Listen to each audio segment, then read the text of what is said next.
कुछ बुजुर्ग मुसलमान हमारे कमरे में आए, बोले बाबा जी देश में इस समय जो हाल है, जो हालात हैं, इसके बारे में आप क्या लगता है, मुसलमानों के तो पीछे पड़े हैं।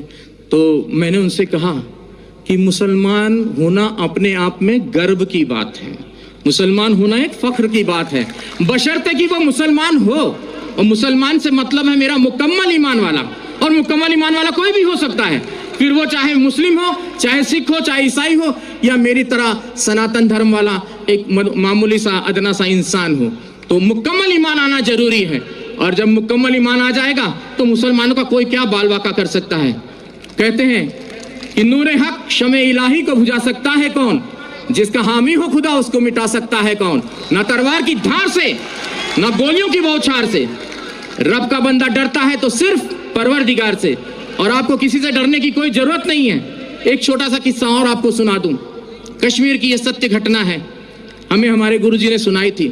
कहते एक मुसलमान जो सवेरे की नमाज होती है, फजर की शायद मेरे ख्याल से वही होती है, तो वो नमाज के वक्त वो जो है अपने घर से खोमचा बोलते हैं, छोटा सा ऐसा ठेला होता है जिसमें वो छोले और आलू उबाल कर घर से वो ले जाकर बेचते थे। और बड़े ही अल्लाह के बंदे थे, बहुत ही ईश्वर की इबादत करने वाले बंदे थे।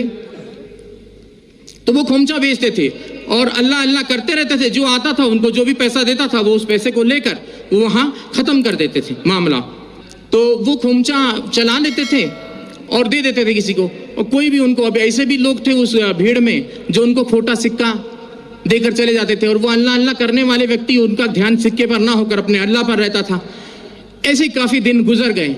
एक दिन वो अपने घर पहुंचे तो उन्होंने अपनी पत्नी से कहा कि भाई आज तुमने हमारे छोले और आलू जो खोमचा बनाती थी वो बनाया नहीं। तो बोले कि आज दुकानदार ने सामान नहीं दिया, सौदा नहीं दिया। बोले क्यों? बोले जितने भी सिक्के इकट्ठा किए हैं आपने, ये सारे खोटे सिक्के हैं। बोले हाय अल्लाह। वो वहीं चुपचाप बैठ गए उस ईश्वर की इबादत में कि बोले हे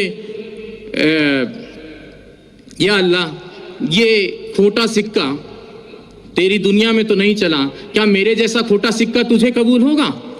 तो उसने उसी वक्त वहां पर एक नूर प्रकट हुआ और आवाज आई कि उस थैली में हाथ डालकर देख।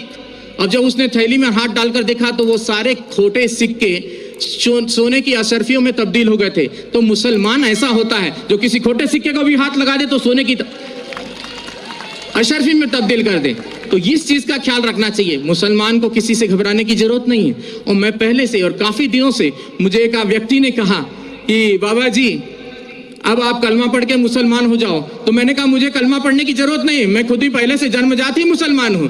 और मुसलमान का मतलब यह नहीं कि कलमा पढ़कर ही हो सकता है, मुकम्मल ईमान कहीं भी आ सकता है, चाहे वो हिंदू में आए, चाहे मुस्लिम में आए, चाहे सिख में आए, चाहे ईसाई में आए, चाहे किसी यहूदी में आ जाए, किसी में भी आ सकता है। मुकम्मल ईमान आना जरूरी है।